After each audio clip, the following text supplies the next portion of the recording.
سچے دل سے توبہ کیا ہے اسے تھوڑا سمجھ لیں، اور پھر ہر سنیچر کو بھی توبہ کی جاتی ہے، بڑے اجتماعات میں بھی توبہ کی جاتی ہے، مقدس مقامات پر بھی توبہ کی جاتی ہے، تو پھر یہ دیکھیں کہ کیا ہم جو توبہ کرتے ہیں وہ سچی توبہ ہے ہماری؟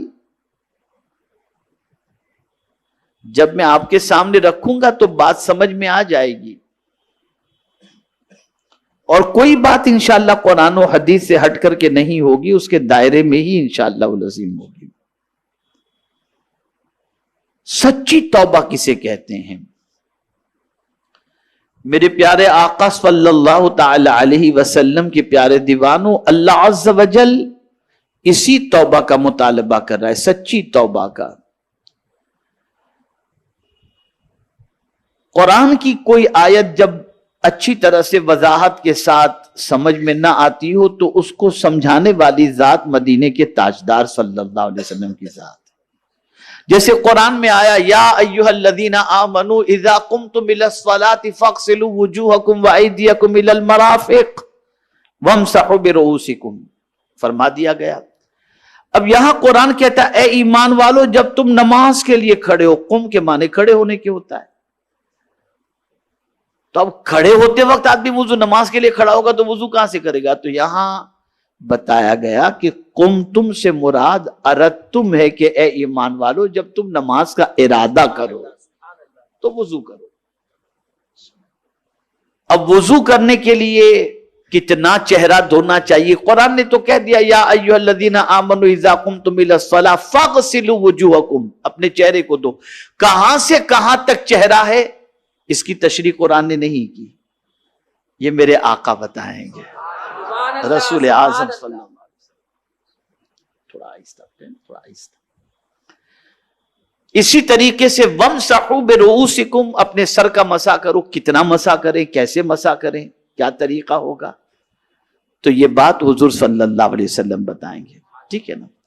ایسے ہی قرآن میں جب اللہ نے فرمایا یا ایھا الذین آمنوا توبوا الی اللہ توبۃ نصوحا، اے ایمان والو سچی توبہ کرو، سچی توبہ۔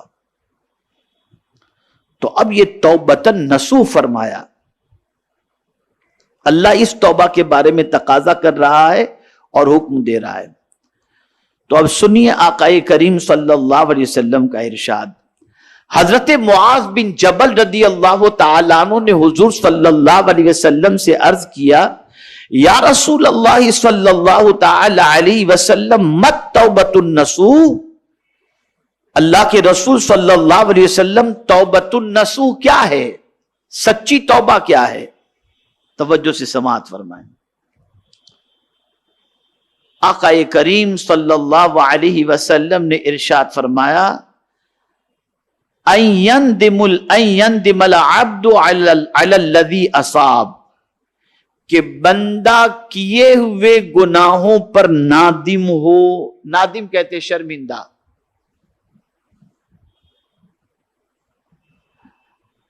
آج ہم اپنی زبان سے استغفر اللہ یہ تو کہتے ہیں، لیکن کن گناہوں سے توبہ کر رہے ہیں اس کا بھی خیال نہیں، اور ان گناہوں پر شرمندہ ہیں یا نہیں اس کا بھی کوئی تعلق نہیں، بس زبان چل رہی ہے، بس اتنا ہی کافی ہے۔ تو رسول اعظم صلی اللہ علیہ وسلم ارشاد فرماتے کیے ہوئے گناہوں پر نادم ہونا، شرمندہ ہونا، یہ اتنا جملہ پہلے فرمایا۔ یہ پوری تعریف نہیں ہوئی ابھی توبۃ النصوح کی، سچی توبہ کی ایک چھوٹی سی کڑی حضور نے پیش فرمائی کہ کیے ہوئے گناہ پر نادم ہونا، ہماری زندگی میں ہم سے جو بھی گناہ ہوئے اس پر اگر ہم شرمندہ ہیں، ہمیں نہیں کرنا چاہیے تھا، کیا ہو گیا، اور آنسو بہ رہے ہیں، رو رہے ہیں، افسردہ ہو رہے ہیں، تو اس کو کہتے ہیں توبہ۔ اور آگے حضور صلی اللہ علیہ وسلم نے ارشاد فرمایا فَيَعْتَذِرُوا إِلَى اللَّهِ تَعَالَى، پھر اللہ کے حضور عذر کرے، یعنی توبہ کرے، مولا میں شرمندہ بھی ہوں لیکن میرے کریم یہ مجھ سے ہو گیا، لیکن اب آئندہ نہیں کروں گا، مجھے تم معاف فرما دے، مجھے معاف فرما دے، آئندہ نہیں. جیسے کوئی بندہ پکڑا جاتا ہے کسی چوری کے اندر، تو پکڑے جانے کے بعد کیا ہوتا ہے؟ بس آپ چھوڑ دیے، آئندہ نہیں کروں گا، میں وعدہ کرتا ہوں، میں شرمندہ ہوں. اس کی گردن جھکی ہوئی، آنکھوں سے آنسو جا رہے ہیں. چوری کرتے پکڑا گیا، کوئی جرم کرتے پکڑا گیا، تو جب پکڑا گیا تو رو رہا ہے، یہ شرمندگی ہوئی. اور کہہ رہا آئندہ نہیں کروں گا، میں توبہ کرتا ہوں، میں آپ سے معافی مانگتا ہوں، آئندہ نہیں کروں گا. یہ دوسری کڑی ہوئی. اب آگے سنیے. ثم لا يعود الیہ کما لا يعود اللبن الى الضرع. پھر عزم کرے کہ دوبارہ گناہ کی طرف نہ لوٹے گا. کس طرح نہیں لوٹے گا؟ جیسے دودھ بکری کے تھن سے نکال لیا جائے اور پھر دودھ اگر آدمی اندر ڈالنا چاہے تو ڈال سکتا ہے. تو دودھ کھیری سے نکلے، اس کے بعد کھیری میں جس طرح دوبارہ نہیں داخل کیا جا سکتا، ایسے ہی سچی توبہ یہ ہے کہ جن گناہوں سے تم نے توبہ کیا کبھی پلٹ کر اس گناہ کی طرف تم نہیں جاؤ گے. یہ ہے سچی توبہ. یہ حضرت معاذ بن جبل رضی اللہ تعالی عنہ سے رسول اعظم صلی اللہ تعالی علیہ وسلم نے ارشاد فرمایا. میرے پیارے آقا صلی اللہ تعالی علیہ وسلم کے پیارے دیوانوں، بہت سارے اقوال بزرگوں کے بھی اس کے سلسلے میں ہیں کہ سچی توبہ کیا ہے. لیکن آج رسول اعظم صلی اللہ علیہ وسلم کے اس ارشاد کے بعد میں آپ کے سامنے مولا علی کرم اللہ تعالی وجہہ الکریم کا ایک قول پیش کر دیتا ہوں، اور آپ کو یہ میں سمجھانے کی کوشش کروں گا کہ ہم اور آپ جو توبہ کرتے ہیں کیا واقعی وہ سچی توبہ ہے،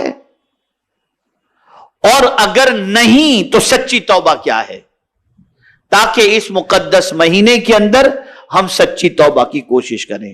میرے پیارے آقا صلی اللہ تعالی علیہ وسلم کے پیارے دیوانوں، حضرت علی کرم اللہ تعالی وجہہ الکریم نے کسی دیہاتی کو دیکھا، کسی دیہات کے رہنے والے کو، کہ وہ اللہ کی بارگاہ میں کہہ رہا ہے. کیا کہہ رہا ہے؟ اللہم انی استغفرک و اتوب الیک. یا اللہ، میں تجھ سے مغفرت چاہتا اور تیرے حضور توبہ کرتا ہوں. کوئی غلط بات تو نہیں کر رہا تھا، اچھی بات تھی. اللہ کی بارگاہ کے اندر ایک دیہاتی، مولا میں تجھ سے معافی مانگتا ہوں، میں تیری بارگاہ کے اندر توبہ کرتا ہوں. اور دیکھنے والا کون؟ مولا علی کرم اللہ تعالی وجہہ الکریم. تو مولا علی کرم اللہ تعالی وجہہ الکریم نے اس اعرابی سے، دیہاتی سے فرمایا یہ تو جھوٹوں کی توبہ ہے.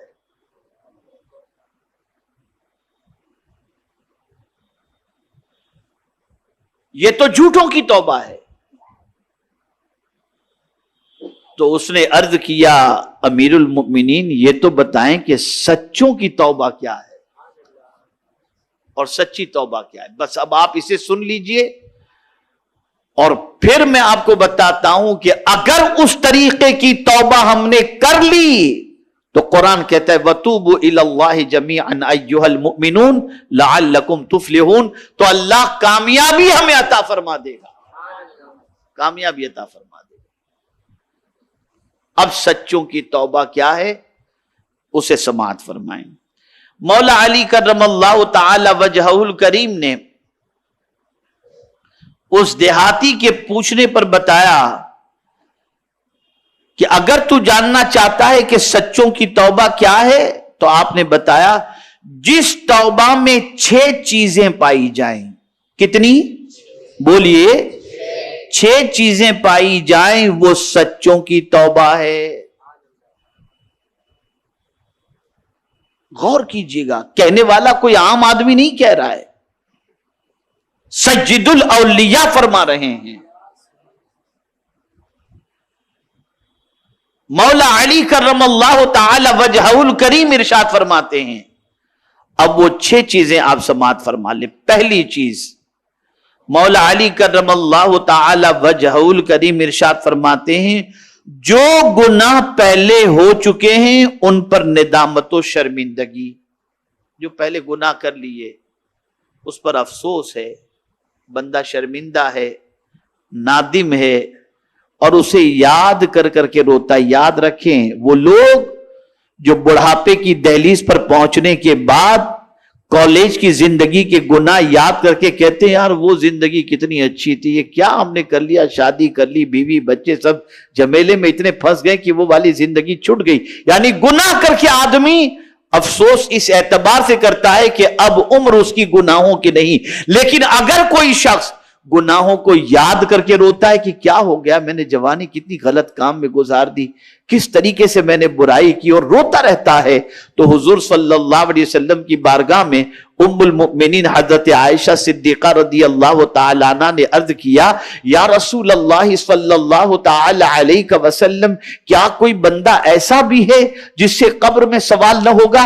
ارشاد فرمایا ہاں عائشہ، اگر کوئی اپنے گناہ کو یاد کر کے روئے اللہ اس سے قبر میں سوال جواب نہیں فرمائے گا. تو گناہ کو یاد کر کے رو، گناہ کو یاد کر کے رو.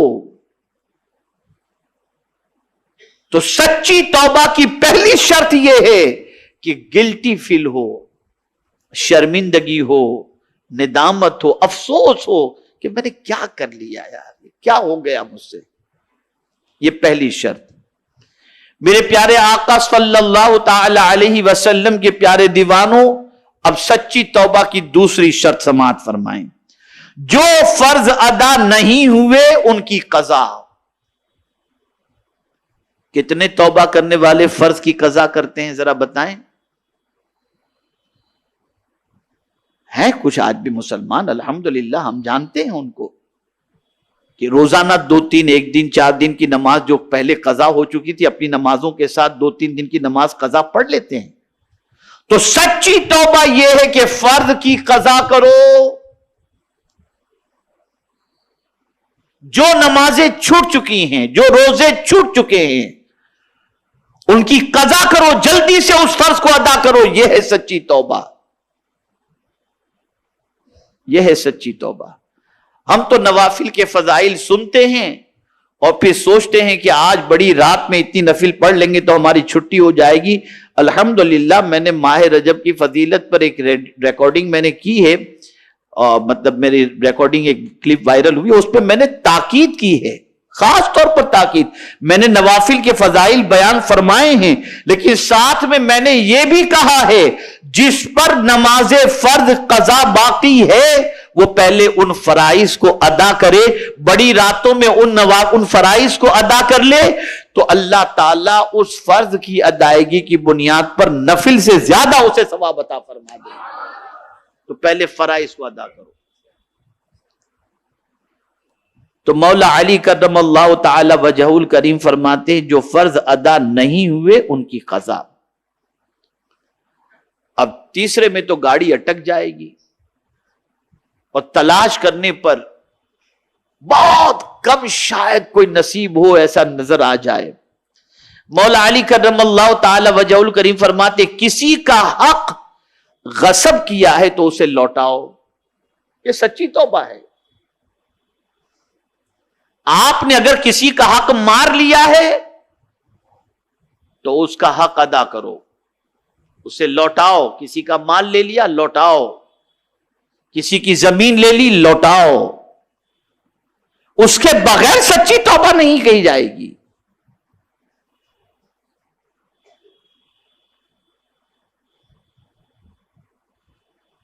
یہ مولا علی کرم اللہ تعالی وجہ الکریم سچی توبہ کے بارے میں. اور یہاں میں آپ کو بتا دوں میرے آقا کی رحمت کا بھی تو کیا کہنا، سبحان اللہ. اگر کسی بندے پر قرض ہے اور وہ ادا کرنے کی کوشش کر رہا ہے، اپنے خرچ کم کیا، یہ نہیں کہ قرض ہمارے اوپر ہے اور ہم جا رہے ہیں حج کے لیے بھی، ہم جا رہے ہیں عمرہ کے لیے بھی، ہم چندہ بھی لکھا رہے ہیں، کوئی یہ ساری چیزیں اللہ کی بارگاہ میں ان چیزوں کی ضرورت نہیں. پہلے قرض کو ادا کرو. تم پہلے تمہارے ذمے جو قرض ہے اس کو پہلے ادا کرو.